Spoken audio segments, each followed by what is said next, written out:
Taiwan's chief cross-strait negotiator says the prospects for relations with the Chinese mainland are good, and Chiang Ping-keun is in Nanjing for a third meeting with his mainland counterpart, Chen Yunlin. Meetings between the two have become a driving force for strengthening cross-strait relations. Xie Zheng reports. Chiang Ping-keun showed no sign of fatigue after his 2-hour flight. Chen Yunlin, head of the Mainland Association for Relations across the Taiwan Straits, welcomed the guests by reviewing the achievement since the two organizations resumed talks less than a year ago.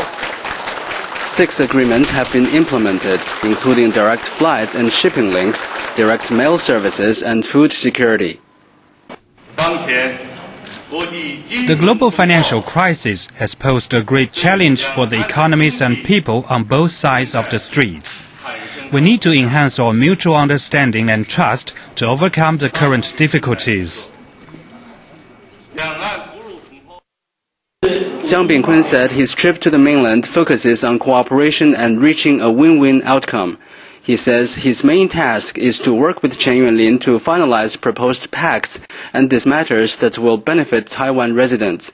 The two organization heads will also prepare for the next meeting in Taiwan this year. I hope my discussion with President Chen Yunlin and the agreements we are signing tomorrow will further economic cooperation and lay a good foundation for the peaceful development of cross-strait ties. The delegation's deputy heads held meetings in the afternoon to put the final touches to pacts for regular flights, financial cooperation, and fighting crime. The two sides discussed all issues for 2 months before coming to consensus on the draft versions. Delegation members credit the efficiency to mutual trust and benefit and say a principal aim is to enhance the competitive edge of their respective enterprises. Previous talks between the two sides have brought tangible benefits for people on both sides of the straits. The fact that they are meeting for a third time is a sign that the dialogues become a regular occurrence, and that can only help bring the two sides closer together. Xie Zheng, CCTV, Nanjing. Well, the third round of talks between Mainland's Association for Relations across the Taiwan Straits, or ARATS, and Taiwan-based Straits Exchange Foundation, or CEF, are set to start Sunday. And as Wang Guan explains, one of the topics at the top of the agenda concerns regular cross-strait flights.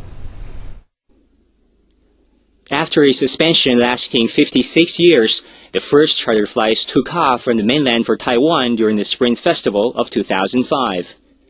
But there are still no direct flights between the two sides. In 2003, 6 Taiwan airplane companies got permission to operate flights from Taipei and Kaohsiung to Shanghai, but they have to stop over in Hong Kong or Macau. In 2004, the Taiwan authorities rejected the two-way flights proposed by the mainland. In 2005, after efforts made by the mainland, the Spring Festival charter flights opened to Taiwan compatriots working or living in the mainland. 12 airplane companies from both sides provided non-stop two-way flights to passengers. 2006 saw a breakthrough. The number of cross-strait round-trip flights increased from 48 to 72, and the city of Xiamen was added as a destination in addition to Beijing, Shanghai, and Guangzhou. Also that year, there were cross-strait charter flights during the Mid-Autumn Festival. In June last year, talks between the mainland's ARATS and Taiwan staff resumed. They achieved productive results, including an agreement on cross-strait weekend charter flights. In December last year, a direct flight finally opened on the northern route of the Taiwan Strait. The dream of a direct two-way flight service became reality. But it cannot meet the increasing demand. The flight service is still a charter flight operation. A top topic of the negotiations between the two sides is how to make it a regular service and to improve transportation efficiency and service quality. Wang Guan, CCTV. The Chinese mainland and Taiwan now have two-way postal transport links, but so far investment is only going one way from Taiwan to the mainland, and the two sides expected to take up this issue this time.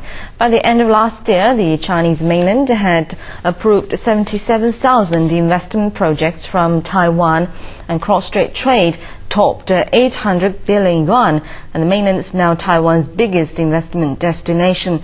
But Taiwan's door is still closed to mainland investors. Last December, the mainland issued a notice that allows mainland investment to go to Taiwan. The island's media says Taiwan authorities have reached a preliminary draft that will open Taiwan for mainland investment, and negotiators for cross-strait relations expected to address this matter and reach some consensus when they meet Sunday. This is Worldwide War.